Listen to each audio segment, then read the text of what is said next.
So my name is Celine Royer, Celine Royer, the French way.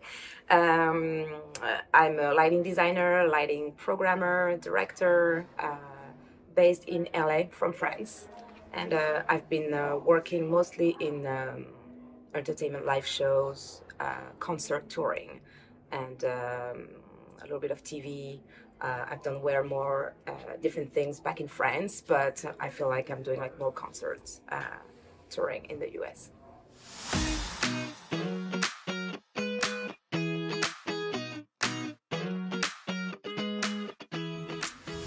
The first time I was passionate about lighting was actually the first time I ended up being behind a lighting console. The first time I had to run a show, and I say I had to because it was not my choice. I was doing an internship at a venue in Paris that was like 18 years ago. I was very interested by that time in audio because I was singing in a band. After 2 weeks of internship, we were like a few intern actually at the same time. And after 2 weeks of internship, it was my turn to run the light for the band. And they asked me, okay, so tonight it's Manu Dibango and you have to run the lights. And I'm like, oh, I actually didn't really follow what I was supposed to learn the past 2 weeks because I was always with the audio team because I was really like attracted to that. And I tried to program whatever I could behind that scan commander at that time.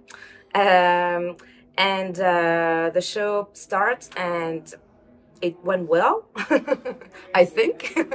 And I just fell in love with,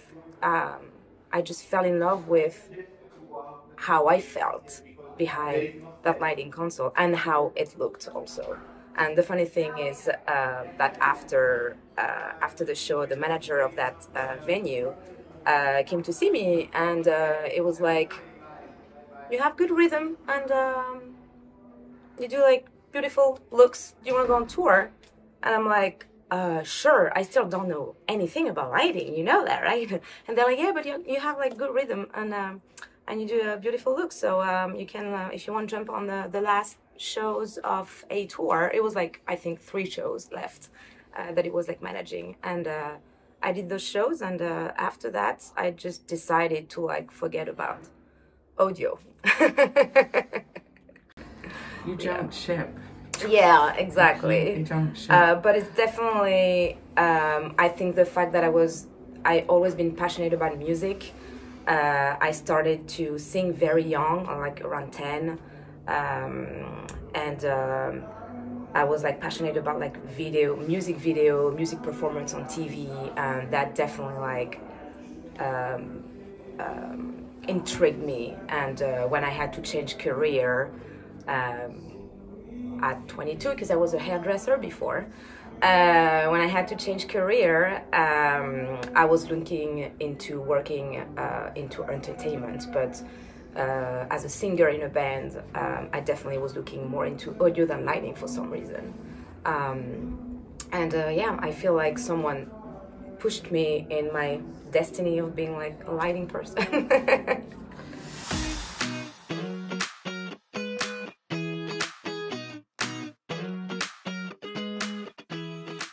Yeah, I was like a hairdresser for 4 years, mostly to please my parents, because like I always wanted to be a singer, and I've been told it was not a job. So my sister was a hairdresser. My mom would have loved to be a hairdresser too, so I ended up being a hairdresser. And after my degrees out there to pass my exam, I was like, well, I guess I have a backup in case something goes south. But now I want to do what I always wanted to do, so I actually like started to like do an internship and also sing in a conservatory. But yeah, beside doing 2 internships, one at that venue in Paris And after that, I did another one at a lighting company just to learn more about fixtures and how to build a show and a lighting rig. I just learned on the job, and I guess meeting the right people at the right time and offering me gigs, and yeah.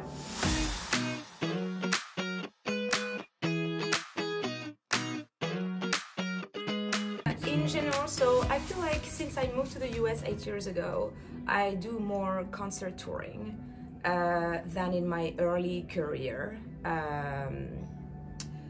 I've done circus for like 4 years in France. I've done a lot of fashion show because I was living in Paris for like 12 years.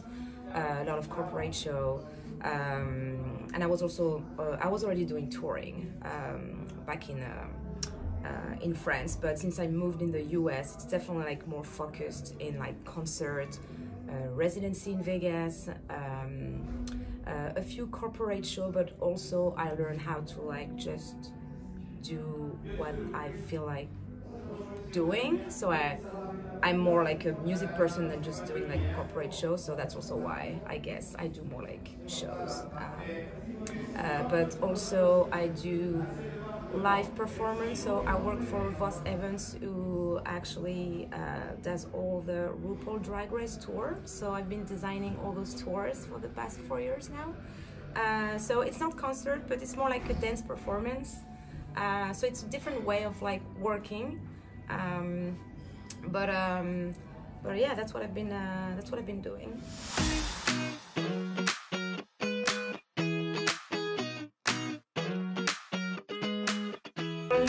I feel like the work is the same, the process is the same.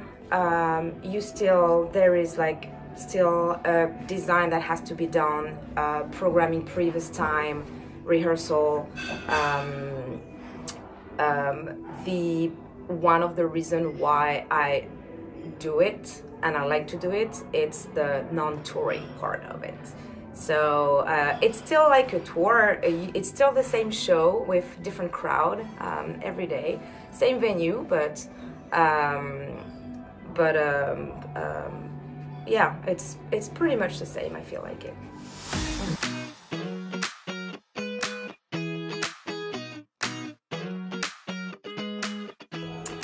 Yeah, the process for designing, I feel like it's different for every client. It really depends on the client, but I feel like the process, it's always start with the same thing, which is what's the story, what's the message you wanna send, and also which word you want your stage to look like, what's the vibe. And then we bounce ideas. There's a lot of artists that knows what they want, and other ones are just like willing to like have ideas. So we just bounce ideas, and then I usually start with sending a mood board with ideas before drafting, getting to the drafting and renderings. But like, yeah, it's more like mood board and see if we are on the same page, and then start the whole process of drafting, rendering, and then agree on something and a final thing. And then you start the previs. You start the previs period, which is that's it's starting to, those days are like, can be like intense, because usually you never have a month to like program a show. But that's also my favorite part, the previs part, because I also program, so I do design and program my shows, but also when I don't design, I program for other people. I still feel as creative because it's up to you to like do program things. But yeah, when you start previs, you start to also incorporate video. There is video, and to think about when special effects are gonna come, and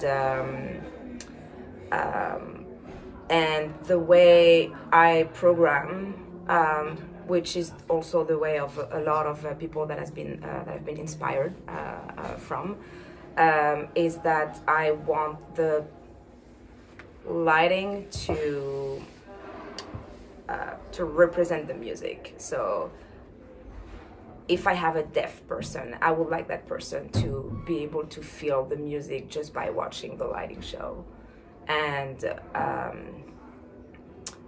that's my goal, and that's what I like to do.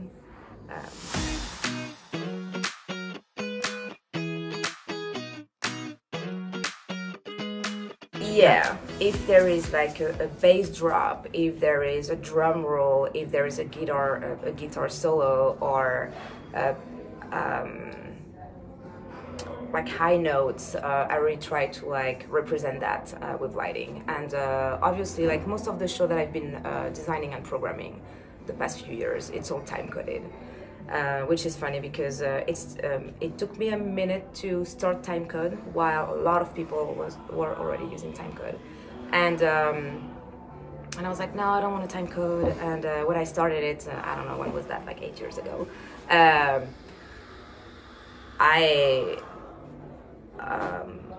would timecode every show now. Like it gives you so much opportunities to like make a show perfect, and also it's a good way to like having something consistent when you actually can't be on the road with your design. So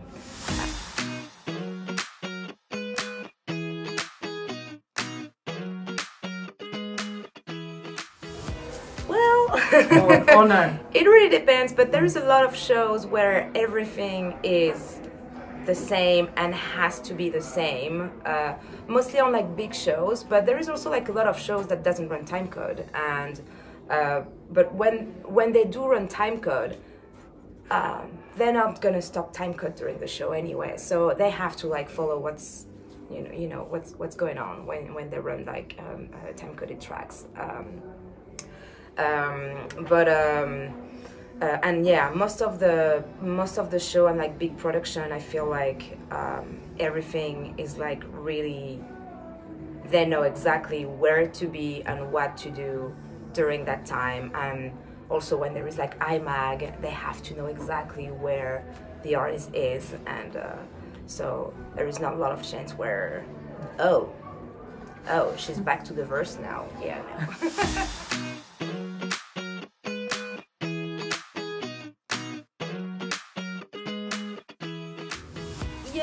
I don't, except the budget thing, I don't have an example out of my head like this, but whatever idea they have, we always try to make it work or to get close to like what they want, but the budget restriction is really a thing, and I feel like since COVID, building a show, it got more expensive, so it's still a real thing for sure.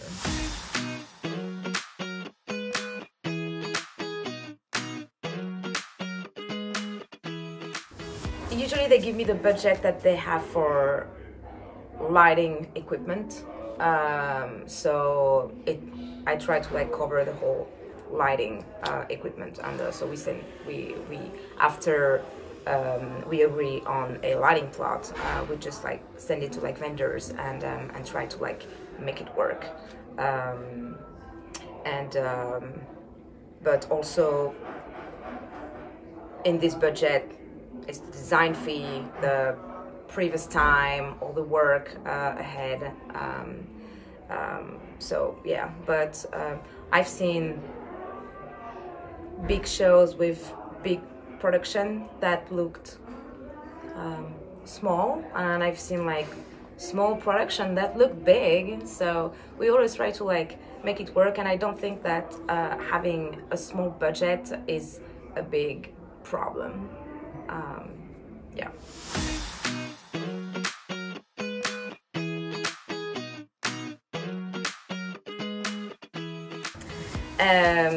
Yes, definitely.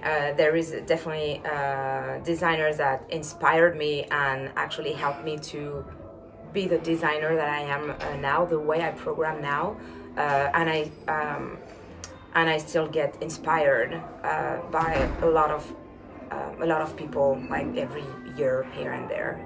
But yeah, the first one that I got inspired from was Dimitri Vassiliou, which is a French lighting designer who has done a lot of concert touring in France and still does. But yeah, the first show that I've seen from him, which I didn't know it was a design, I actually never heard about that person before, but I went to that show and I can't remember if I was already doing lighting at that time, but it was just amazing, and I actually like started doing some research to know who did that. And I think it was like in my very early career, like the first year or 2 years, where I was just a lighting technician, not even running, designing or like running lighting console. This guy, and it's funny because I ended up working for him 6 years later. The first time I've seen a Nine Inch Nails, sorry, show also, which was from Roy Bennett. I was also very impressed. And Morgan Brown also, which was working for In Flames at that time, a Swedish metal band. Definitely helped me to build my craft, and like the way I program, I feel like I got it a lot from him. And yeah, I'm still a big fan of like Roy Bennett, S. Devlin, Rob Sinclair, and a lot of like young people also from everywhere, from like new show that I'm seeing. But yeah, every day I get inspired for sure.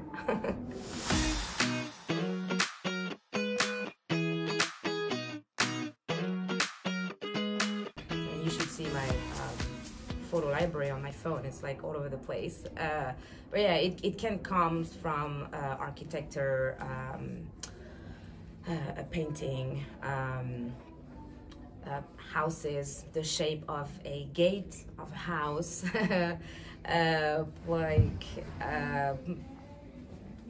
everything at this point, nature, even like sound sometimes. Yeah, it can come in like every form at this point. Yeah.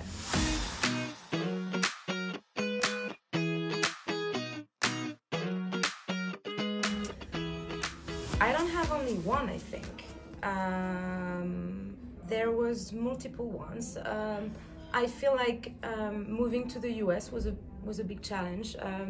I was speaking English already, but I felt like it was like there was like a language barrier for all the vocabulary, and it was a challenge.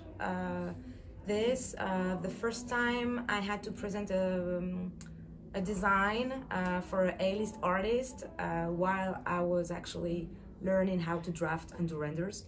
So it was like learning at the same time of like proving that, hey, I can do this. So there was like a challenge. Working with Linkin Park was also a big challenge because it was my first time designing and programming an arena show. I feel like it was bumpy, yeah, but I definitely was outside of my comfort zone, but in the same time grow so much from that. Another challenge,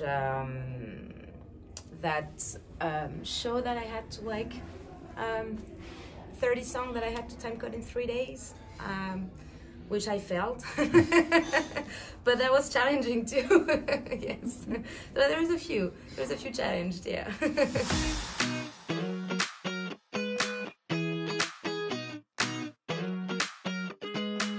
There is not only one.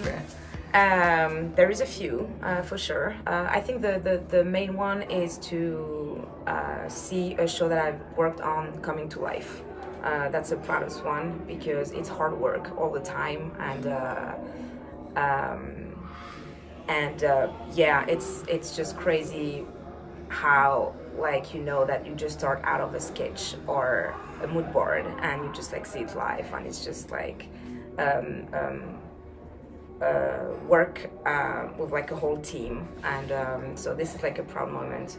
Working on all those projects since 8 years, since I moved here, and working with like A-list artists and those big projects, working with like a designer that I always like admired, knowing that I come from a small town in France and started as a hairdresser, it's like really really odd, and I'm really proud of myself for that, for sure.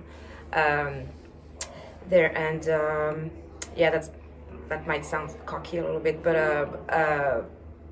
knowing that I inspired some young people who want to do lighting, it's also something that it's a good reminder to be like, oh, you actually like make a difference. And so yeah, like I like to like receive messages on social media or like emails, and I'm always like happy to help and like answer and advise those people who actually have questions. And yeah, there is a few designs that I've done that I'm really proud, and it's not even the biggest one, but the design that I've done for Mike Shinoda, I'm really proud of it. And I was actually working with like Ayrton product, and I think I just like did all I could with those magic blades, for sure. And yeah, I'm really proud of this one. But yeah.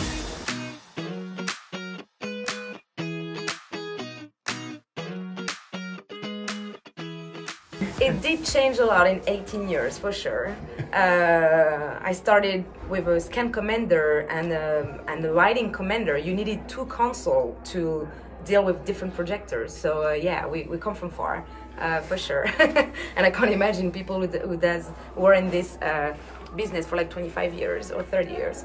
But it did change a lot, and it's hard to keep up. It's really hard to keep up, but you have to learn new technology, and also the fact that, well, now you can almost do everything. So you know that for the thing that you want to do, there is a good chance that you can find a fixtures that gonna accomplish that. So, which is great. But and I'm not like a big technology person in the first place. Like, I don't have the last iPhone. I don't have a view system in my house. But yeah, it's hard to keep up, but they comes with like great things, for sure.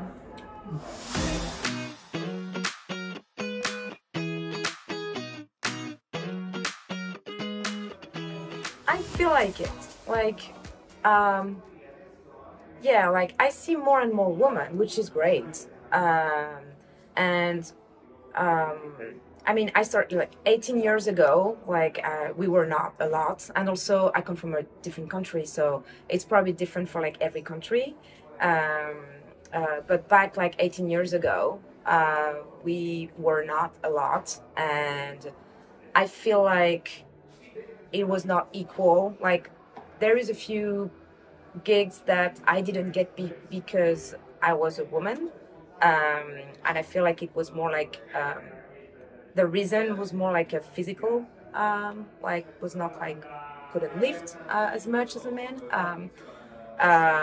But there is also a lot of gigs that I got because I was a woman. So I really feel that we were both like equal.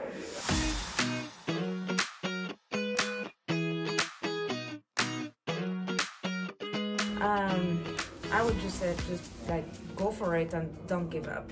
And if you're really willing to like work in this, in this business, and I mean, there is like different options. There is like schools. There is also like internship, learning on the job. Also works fine. And there is so many ways now to like contact people. I would just like tell them to just like contact the theater of their city, or vendors, or venues, and just try to do an internship or whatever their country offer to do that. And yeah, just like listen to your guts, and don't listen to like anyone else who will tell you that now you can't do that.